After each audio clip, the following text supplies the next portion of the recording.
is the wheelchair, and then what we have here is the gait belt.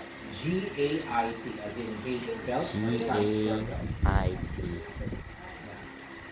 Gait belt or transfer. It sounds like GAIT belt. Okay? Gait belt and a wheelchair. So in this position, you just need to, or procedure, and you just need to do your usual opening steps. Check the patient's record, medical record, or any instruction from the nurse or doctor. Then after knowing that, you go to the sink, do hand washing, and you grab the wheelchair from the equipment area or where it's being placed, and then you take the wheelchair and go to your patient's room and position first the wheelchair on a 45 degrees angle across the patient's bed. Okay? 45 degrees angle before going to your patient. Okay? Sorry. So, again, 45 degrees angle, making sure that the wheels of this wheelchair or this chair is locked, okay, for safety. And the footrest, the one that you're seeing here, the footrest should be put up, okay, or you need to raise the footrest. And then once it's already secured, then you can now face your patient and introduce, identify, explain. Okay, so once the patient is already informed that you are about to transfer her from bed to wheelchair, then you can now start. So how will you do it? By your dominant hand, which is your right hand, should support the neck because you are assisting the patient to sit on the bed. Okay? The dominant hand will support the head, while the non-dominant hand will support the legs. On the count 1 to 3, the patient is conscious. She will be able to help herself to get out. Okay? You just need to assist in order for you both to prevent any injury or accident. So, support the head, support the leg. On the count 1 to 3, madam, you will have to sit on the edge of the bed. Okay? 1, 2, 3. Okay. So support. So like, you just have to turn your patient. The patient can be able to help herself to get back. Unless the patient is not having that, you need to ask for help, basically, okay? Because you cannot do it alone because you are compromising your body. And you know for a fact that you are always maintaining your body mechanics all the time, right? So once the patient is already seated on the edge, and if the patient is quite small and he cannot or she cannot reach the floor, okay, you just need to ask your patient to adjust and just sit near the edge of the bed. And then in this, if the patient is already, the feet is already flat, okay, or touch the floor, then you can now offer a slipper or a shoes or sandal or preferences, because some of this, okay, some of these instances, you are taking your patient outside the room to do some examinations, specifically some radiologic examination, x-rays, laboratory exams, because most of these examinations are done outside the patient's room. So you are assisting your patient and taking your patient to that examination. Okay? So you need to give her shoes, right? So, or slippers, or whatever preference she wants. Okay? So I have already offered, let's assume that she has the slipper, and then you are now about to lift your patient. Lift the patient to stand, okay? And before, after that, making sure that you have it should be 45 degrees, and then you get the gait belt. I just have to put it, okay? Put this belt across the patient's waist.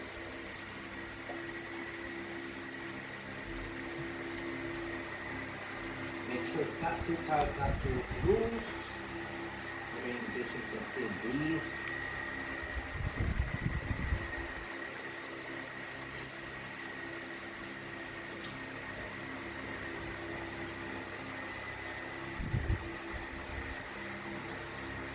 you are not holding the patient's body in lifting. You are holding the belt in Okay. lifting. The support is on the foot. Okay?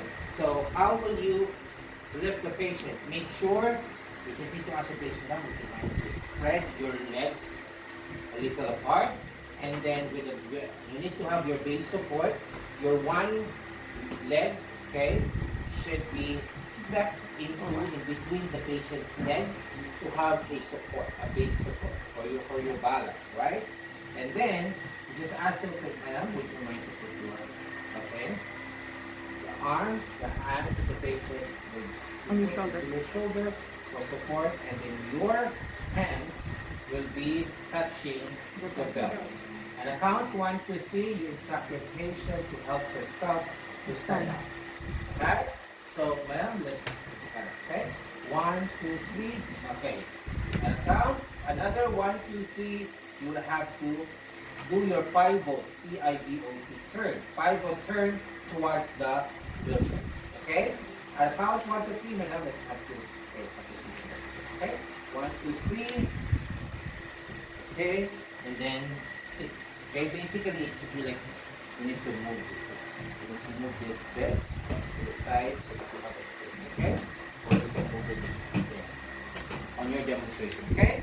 And then if the patient, some of the patient, basically, if you see that the patient is not rested, the back is not rested on the wheelchair, you can just go to the patient's back, and then you adjust, and then let her sit properly. Okay? And after that, you just now remove the belt.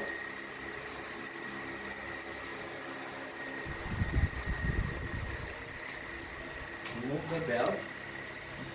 Put back the footrest. Okay. And then you unlock. Now you're ready. Now you're ready to take your patient outside the room to the examination room. Okay. Unlock the wheels. And then you can now take your patient out from this room.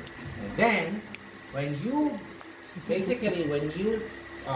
transfer your patient, assist your patient to go to the examination, in some hospitals you are passing some ramp, not the stairs, right? Because this is a wheel. So basically, good thing if you have your elevator, but what if there's no elevator? So basically, you need to pass that ramp.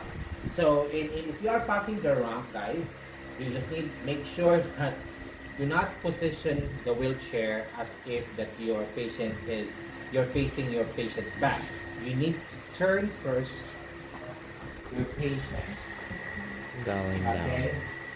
opposite, wherein if your ramp is on your back, then you can slowly go down with this wheelchair. Yes. Yes. Like this. So what if the rope is going up? In front, yeah? The Reverse? patient Yeah. is at the Oh, yeah. Go back. If it is just going down, because Yeah. you cannot afford seeing your patient. If you're going down like this, your patient Will be your okay. patient already there, and you're Yeah. right. So just for safety, guys, to prevent accident. Okay, so that's the best thing. If you are only passing and then once you are passing your ramp, and when you're already turning your patient like this, you just need to make sure you clear first the area. Okay, make sure that you're getting rid of the water, whatever the obstacles along the ramp. Okay, clear that first so that you are preventing accident. Okay, then after that you have to go to your station, your hand washing, and then you do your documentation. And then if there's a need for maybe the radiologic officer is already done, they will have to call you, then you have to get back the patient and then put back the patient into the room. Okay, but you are not going, the demonstration is not about it. It's all about taking your patients. Okay? But basically what happens is that once you just need to leave the patients there on the examination room, right after the examination, they will call you, that whatever officer is there, they will call you, the patient is done. Then you have to take the patient back. Okay? So, but while waiting, you can go back to your station and do whatever thing that you will be doing while waiting. So Thank you. I have a question. How can we know that it's already